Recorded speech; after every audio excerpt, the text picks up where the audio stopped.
Hi, Dr. Jill. Let's continue our lesson about the language of news. When you read news reports, you will see verbs in their active and passive forms. Some reports or social media posts might contain a little more of the passive voice or a little more of the active voice, but most reports will have some kind of mix. News reports might use the active voice when it is clear who did what. For example, you might hear a news report that says something like this: "The broadcaster predicted a large storm next week." Here we have the active voice.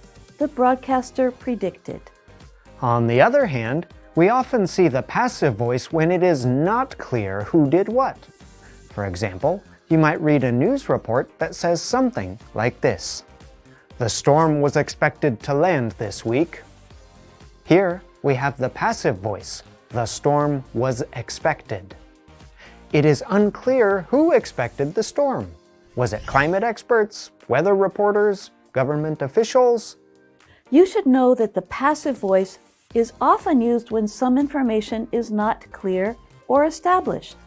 It is useful to understand the difference between active and passive forms.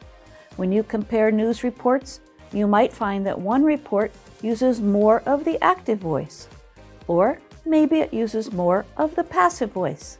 When we notice this, we can ask the question, why is the active or passive voice used more? There is not always a simple answer to the question, but asking it can make you think more carefully about what you read or listen to. And that's Everyday Grammar TV.